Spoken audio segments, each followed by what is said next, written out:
কে আনিল রে, কোথায় ছিল রে, মধুমাখা হরিনাম। কে আনিল রে, কোথায় ছিল রে, মধুমাখা হরিনাম। কে আনিল রে, কোথায় ছিল রে, মধুমাখা হরিনাম। নদিয়া নগরে সচিমা তার ঘরে, নদিয়া নগরে সচিমা তার ঘরে, উদয় হলো নিমাই চাঁদ। কে আনিল রে, কোথায় ছিল রে, মধুমাখা হরিনাম। কে আনিল এই মধুমাখা হরিনাম? এই মধুমাখা হরিনাম কলি যুগে যিনি এনেছেন, কলি যুগের জীবের কল্যাণের জন্য যিনি হরিনাম এনেছেন, তিনি হলেন আমার গৌরাঙ্গ মহাপ্রভু। তিনি নবদ্বীপে, নদিয়া নবদ্বীপে তিনি নাম এনেছিলেন। নবদ্বীপে তার জন্ম হয়েছিল, আর তিনি নাম এনেছিলেন এই কলি যুগের জীবের কল্যাণের জন্যে। কিন্তু এই মধুমাখা হরিনাম কলিযুগে মহাপ্রভু এনেছিলেন, কিন্তু এই নামের সর্বপ্রথম কার বদন দিয়ে বহিরাঙ্গ হয়েছিল? কার বদন দিয়ে বহিরাঙ্গ হয়েছিল এই হরিনাম? তিনি কে? তিনি কোথায় ছিলেন? আর সর্বপ্রথম কোথায়, কার বদন দিয়ে বহিরাঙ্গ হয়েছিল এই হরিনাম? দাপর যুগে শ্রী মধুময় বৃন্দাবন, সেই বৃন্দাবনে, সেই যমুনা তট, বংশী বট, সেখানে রাস রচিয়েছিলেন আমার ভগবান শ্রীকৃষ্ণ সমস্ত গোপাঙ্গনার সহিত শ্রী রাধা রানীর সঙ্গে। আহা, রাস তো আমাদের তিন রকম না? এক রাস, দ্বিতীয় নিত্য রাস, তৃতীয় মহারাস। তো রাসে পরে যে নিত্য রাস শুরু হয়েছিল, ওই নিত্য রাসে আমার শ্রীকৃষ্ণ গোপাঙ্গনাদের সাথে অত্যন্ত আনন্দে ওনারা মুগ্ধ ছিলেন। কোন গোপী বলছিলেন, আমার খুব জল পিপাসা পেয়েছে। কৃষ্ণ আমার সঙ্গে সঙ্গে তার বংশী দিয়ে খোদন করে একটা কুয়ো সৃষ্টি করলেন, সেই হলো ললিতা কুণ্ড, যে আজও নিধিবনে আছে। ওই ললিতা কুণ্ড সৃষ্টি করে ওইখান থেকে জল নিয়ে গোপীদের পান করিয়েছিলেন। কোন গোপী বলছেন, আমার ভীষণ পা ব্যথা করছে। শ্রীকৃষ্ণ আমার গোপীর চরণ তার বক্ষে ধারণ করে চরণ দাবিয়ে দিচ্ছেন। যে যা বলছেন আমার শ্রীকৃষ্ণ তার সেই মনোবাসনা পূর্ণ করে দিচ্ছেন অত্যন্ত সহজ ভাবে।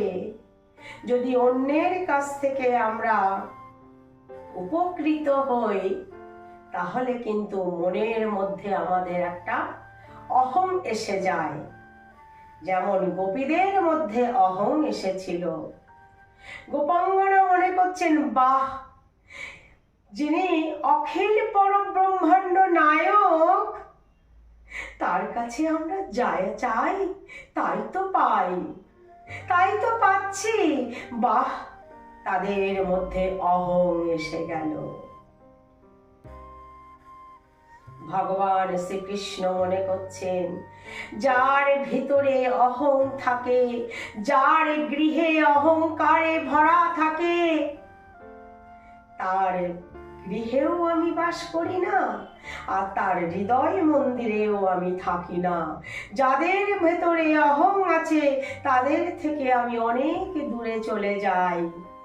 তাই ভগবান শ্রীকৃষ্ণ মনে করলেন যে এই গোপীদের কাছে আর আমি এখন থাকবো না, কিছু দূরে গিয়ে এদের থেকে আমি একটু অদৃশ্য হয়ে থাকি।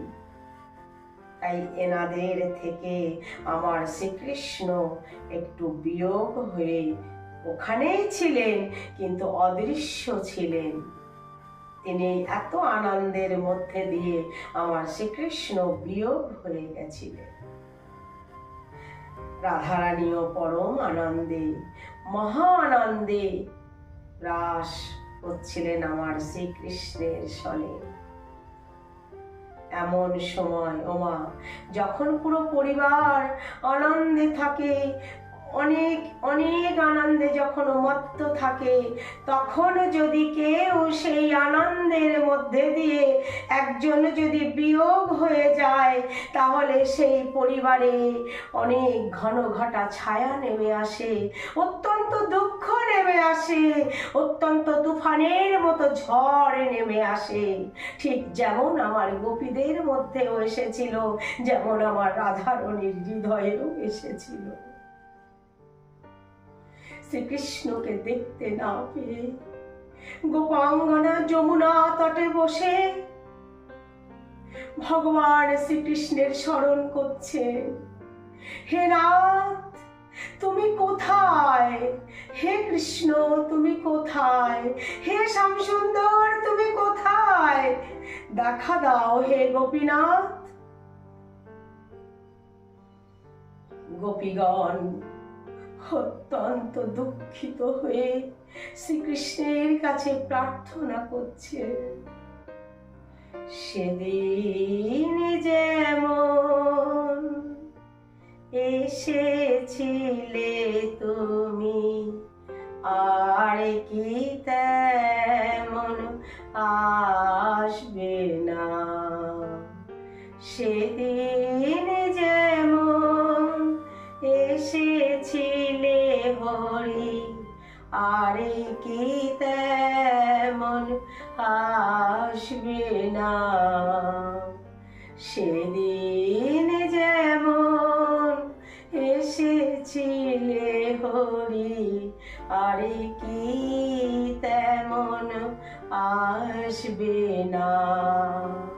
সেদিন যেমন বেজেছিল বাঁশি, আর কি বাঁশি বাজবে না। সেদিন যেমন এসেছিলে হরি, আর কি তেমন আসবে না।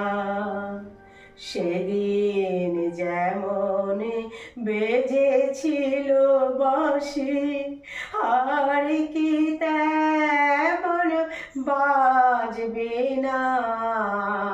সেদিন যেমন এসেছিলে হরি। হে হরি, হে শ্রীকৃষ্ণ, তুমি সেদিন যেমন এসেছিলে আমাদেরকে এমন ভাবে এই রাস পঞ্চাধ্যায়ে, এই রাস পঞ্চস্থলিতে তুমি নিয়ে এসেছিলে। ওগো কৃষ্ণ, ওগো প্রভু, তুমি দেখা দাও প্রভু, তুমি দেখা দাও। যেমন করে তুমি সেদিন বংশী বাদন করেছিলে, তোমার বংশীর আওয়াজ শুনে আমরা যেমন করে ছুটে এসেছিলাম, আর কি অমন করে তুমি বাঁশি বাজাবে না প্রভু? গোপাঙ্গনাদের দুঃখ দেখে আমার রাধা রানী অত্যন্ত দুঃখিত হয়ে উনি আস্তে আস্তে প্রভুর নাম করতে করতে পদ্মাসনে শূন্যে উঠে গেছেন। এই পদ্মাসন ধারণ করে পদ্মাসনে বসে উনি শূন্যে উঠে গিয়ে প্রভুর নাম করছেন। রাধা রানী তখন করছেন বেদ মন্ত্র, হরে রাম রাম রাম হরে হরে, হরে কৃষ্ণ কৃষ্ণ কৃষ্ণ হরে হরে। রাধা রানী গদগদ হয়ে বেদ মন্ত্র পাঠ করছেন আর মনে মনে চিন্তা করছেন, হে কৃষ্ণ, হে দীনবন্ধু, হে নাথ, হে প্রভু, আমায় দেখা দাও। আর এদিকে বেদ মন্ত্র পাঠ করে যাচ্ছেন। এমন সময় রাধা রানীর নাম শুনে ভগবান শ্রীকৃষ্ণ মনে মনে চিন্তা করছেন, আমি তো রাধা রানীকে অনেক কষ্ট দিচ্ছি, আমি তো গোপীদের অনেক দুঃখ দিচ্ছি না, আর আমি বিয়োগ হয়ে থাকবো না, আর আমি অদৃশ্য থাকবো না। রাধা রানী অত্যন্ত দুঃখিত হয়ে আমার নাম জপ করছে। ভগবান শ্রীকৃষ্ণ বলছেন, যখন কোন ভক্ত তার নাম করেন, নামে যে না এসে থাকতে পারেন না। নামে বলেন, আমার মধ্যে যে শক্তি আছে, আমার নামের মধ্যে তার ডবল শক্তি আছে, তাই আমাকে লুকিয়ে রাখলাম, আমার স্বরূপকে আমি লুকিয়ে রাখলাম, আর আমার নামকে আমি আগে করলাম। যে আমার নাম জপ করে, আমি তার নাম শুনে আমি যে তার কাছে না এসে থাকতে পারে না, তাই নাম শুনে নামি ছুটে এলেন। নাম শুনে নামে এসে দেখেন কে এই মন্ত্র জপ করছে, আমি তো তাকে দেখতে পাচ্ছি না। রাধা রানী তো শূন্যে পদ্মাসনে বসে আছেন, ঠিক তার নিচে এসে আমার গোবিন্দ দাঁড়িয়েছেন। গোবিন্দ দাঁড়িয়ে এদিকে ওদিকে দেখেন, কোথাও দেখতে পাচ্ছেন না যে এই নামের ধ্বনি কোথা থেকে আসছেন। এমন সময় রাধা রানীর নয়নের বাড়ি ঝরে ভগবান শ্রীকৃষ্ণের অঙ্গে এক টোপ দুই টোপ করে যখন পড়তে থাকলো, ভগবান শ্রীকৃষ্ণ উপরের দিকে চেয়ে দেখে, ওরে রাধে, রাধা রানী, ওগো রাধে, তুমি এই নাম জপ করছো রাধে, আমি তোমায় কত কষ্ট দিয়েছি রাধে, এসো রাধে, এসো তুমি আমার কোলে এসো রাধে, এসো তুমি আমার কোলে এসো। এই বলে রাধা রানীকে তার হাতের উপরে নিয়ে তাকে আলিঙ্গন করে বলছে, ওগো রাধে, আমি তোমায় অনেক কষ্ট দিয়েছি রাধে, তুমি এই যে নাম, এই তোমার বদন দিয়ে যে নাম বহিরঙ্গ হলো রাধে, আজ আমি তোমায় কথা দিলাম রাধে, আজ যে তুমি সর্বপ্রথম তোমার বদন দিয়ে বহিরাঙ্গ করলে এই বেদ মন্ত্র, এই নাম, আজ আমি তোমায় কথা দিলাম রাধে, আগামী কলি যুগে তুমি রাধা আমি কৃষ্ণ দুজন মিলিত গৌরাঙ্গ মহাপ্রভু হব। দাদা বলরামকে নিত্যানন্দ করে নিয়ে যেদিন নবদ্বীপের মাটিতে আমরা প্রকট হব, সেই দিন তোমার এই বহিরাঙ্গ হওয়া নাম আমি কলি যুগের জীবের দোয়ারে দোয়ারে এই নাম বিলাইব রাধে, এই নাম বিলাইব।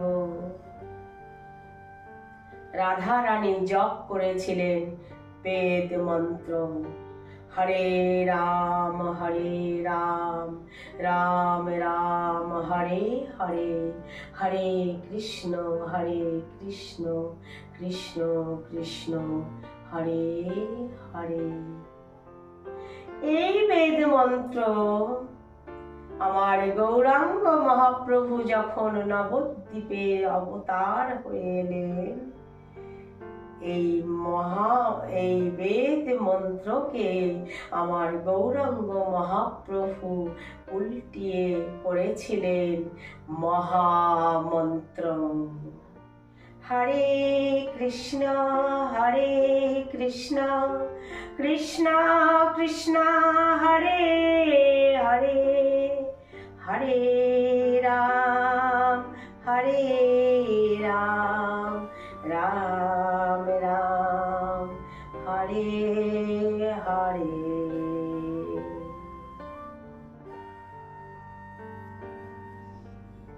গৌরাঙ্গ মহাপ্রভু এই বেদ মন্ত্রকে উল্টিয়ে দিয়ে মহামন্ত্র করলেন। আহা, এই মহামন্ত্র আমার গৌরাঙ্গ মহাপ্রভু বললেন, এই মহামন্ত্র কলিযুগের জীবের দ্বারে দ্বারে, নবদ্বীপের নগরে নগরে, গ্রামে গ্রামে এই মহামন্ত্র নিয়ে চলে যেতে হবে। এই মহামন্ত্র সমস্ত জীবের বদনে বলতে হবে, বলাতে হবে। পৃথিবীতে যত আছে নগরাদি গ্রাম, সর্বত্র প্রচার হইবে এই হরি নাম।